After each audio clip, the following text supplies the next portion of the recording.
Hi again. As I said, I'm Ingrida. I work in Creativitas communication team, but I also work for Eurodesk network. Eurodesk is European Youth Information Network, which promotes mobility opportunities for young people and also for those who work with youngsters. And I will share Eurodesk Lithuania good practices. I have to be honest and confess you that at first I was really skeptical about open badges. Like 4 years ago, I was a national manager for Europe, a head of youth information services in my organization. And despite the fact that I came from NGO, I understand non-formal education, and I really believe in different ways to recognize skills we gain in different activities during non-formal education. I was really skeptical about that. I thought that, okay, it's nice, something really visual, but not necessary to have, because still it takes time, it takes a lot of effort, and despite the fact that it's not really expensive, but still it costs something. And I don't know, maybe Batchcraft guys and Agne approached us like in different ways a few times, but somehow it didn't work with me. But then we decided that, okay, we have two different networks. We had Young Journalist Network and volunteers. And at that time, we decided to launch online program for young journalists with professional journalists that our youngsters could gain some skills of writing, doing videos, taking photos, and so on. And when we started planning our online program, online course, I understood that somehow we are missing some parts. For example, okay, so we have one webinar. After the webinar, what our young people do? Do they do some homeworks or something like that? I decided that, okay, maybe let's try with young journalists with this simple online program and open badges. And the principle was really simple. We had 8 different journalists from different medias, like from portals, from TV, from radio, and so on. I saw that here we have many Lithuanians, so you can read and understand very well what kind of journalists we had. And the principle was really simple, that we had webinars. After that, after those webinars, our young journalists had to do some homeworks, which were combined with open badges, that you do some tasks. After that, our editorial person confirms, reads some articles if it was a task, and then you get a badge. And after that, if you collect all 8 badges, we offered different internships for our young journalists. So at the end of the program, we had a face-to-face meeting with them, and then we offered different internships, the same professional journalists in their medias. Some of them went to Delphi, our biggest national portal. Others then to national broadcaster studio like TV, radio, and so on.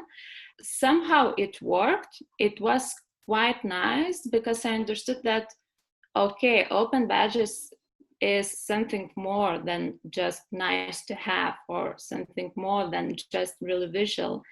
And I understood that open badges, me as a manager, help to structure everything, help to rethink like every step.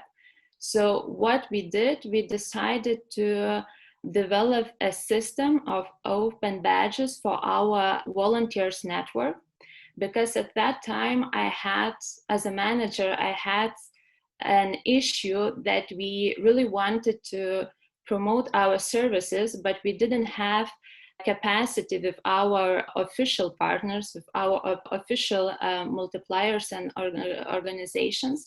Because when you work with organizations, you have to have like different resources.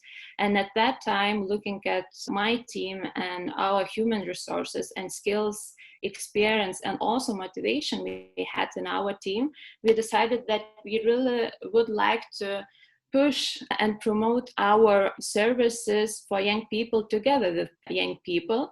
So we decided to create a system of open badges, a system of activities for young volunteers for 2 years. And what we did, we Eurodesk people, we had a competence framework which has 12 different areas where our youth information workers should develop or have skills while doing youth information work. And we decided that this competence framework, which comes from Eurodesk people, could be our background for building our system for volunteers. So basically, we took these 3 bigger areas, which all in all have 12 different topics and smaller like sub areas, and developed it into batch system for our volunteers. We came up with different activities, different aims we would like to achieve, and we created like 3 levels. So our system is combined of 3 levels. So is the first level, the second level, and the third. The first level is like obligatory for everyone because we believe that it's like necessary to at least to try different skills, at least to try different basics, for example, of public speaking, of running workshops or something like that. So the first level is obligatory for everyone, but then our volunteers can decide, for example, maybe they would like to focus on social media, for example, creating, I don't know, the content for Instagram or something like that. We also had a volunteer who was interested just in doing like podcasts and TV shows. So they can decide because we had like really different people among our volunteers network.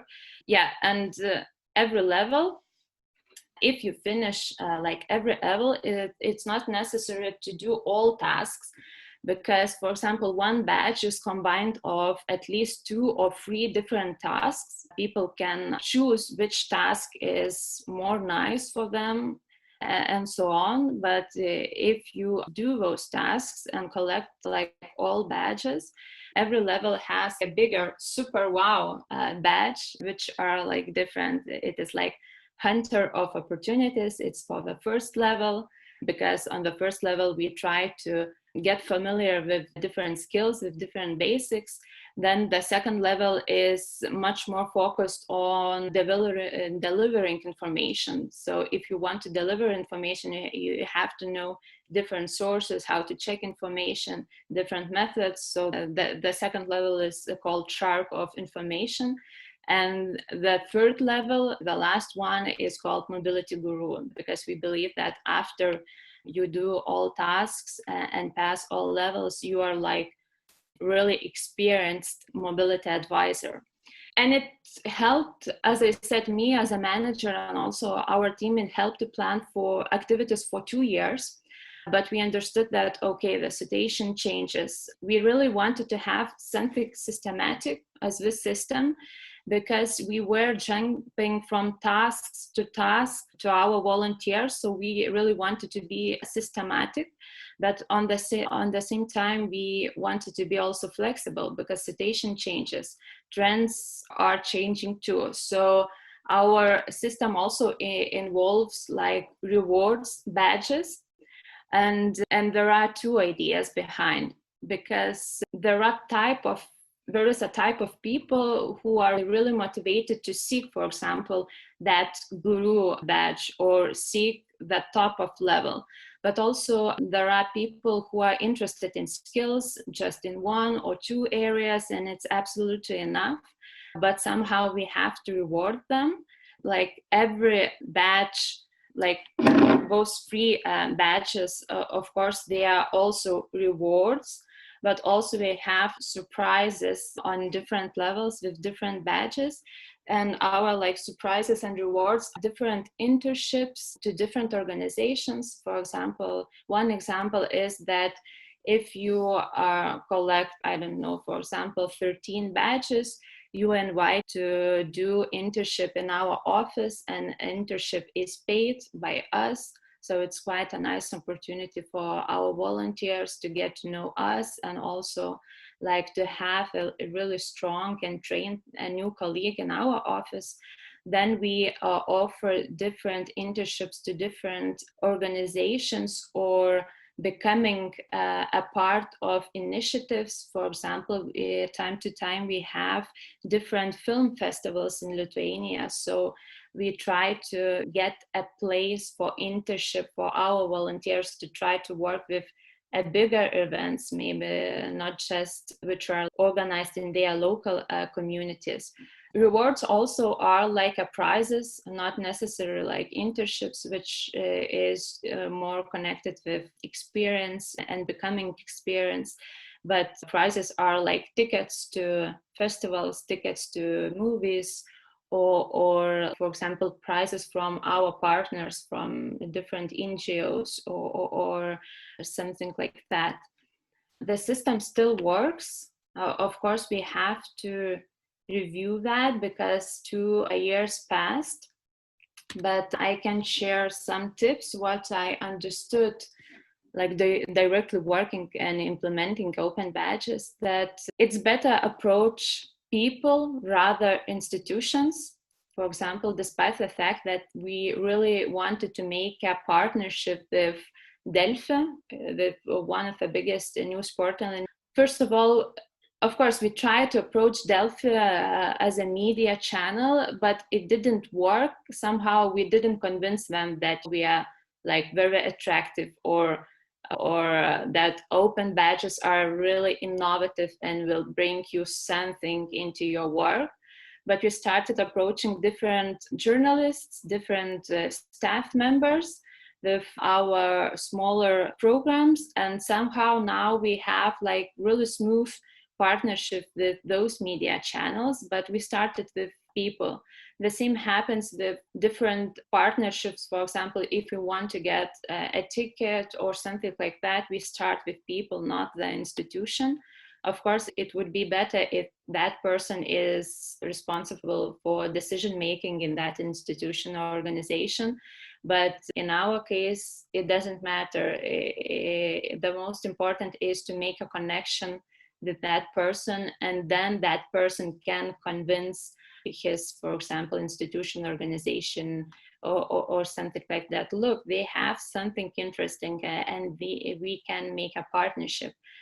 Then it is really connected with my personal feelings and my personal situation, that it's better not to sell like open badges, that badges are good, innovative, or something like that.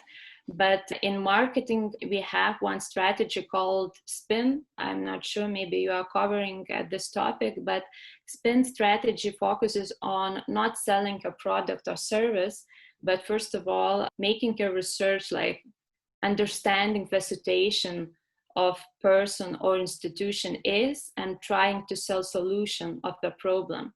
So in my case, I believe that first of all, I was contacted with the information that, look, we have new innovative thing. It really works on an international level. It's nice, it's visual, it's for young people. Yeah, but at that time I had problems like small budget, no systematic work, what to do with youngsters, and so on. So I believe that the key step how to endorse open badges is to show the solution of problems people face. And then whatever you do for young people, do with young people. We had really strange situation. Of course, now it's funny, but at that time, being as a manager and spending some time, spending some money on that issue wasn't so funny. But we had a situation that together with the designer, we prepared the design for our system for all badges. And then we decided that, okay, we have to check like tasks, activities with some young people, with the same our volunteers. So we had a small focus group just to discuss tasks, and we presented that. And the first question I received was like, do we have to share those badges on social media? do we have to use them? And then was like, aha, Houston, we have a problem. So we have to remake our design twice, or even some parts 3 times, because our volunteers didn't like that at all, despite the fact that we felt like in love with our design, because it was still more, we thought that it was more friendly than our like brand book is, because we are still like European network and we have our guidelines on brand book. But yeah, we have to remake that, because we understood that if people don't the design, and there are many tasks connected with sharing those badges, promoting our services, promoting their skills they gain, then it is like top one problem we have. Yeah, and after that we checked that, for example, some activities we really pushed on social media, like promoting their badges, skills, not our services, but mainly promoting their skills. But they told us that we are not willing to do so, because somehow it happens that despite the fact that we think that young people are spending their time on social media like all the time, and that, for example, we presume that they are assume that they are like sharing stuff on social media. But from my practice, I find that young people are not necessarily willing to do, and there are many reasons behind that. So it is also really important, everything you do, check with young people.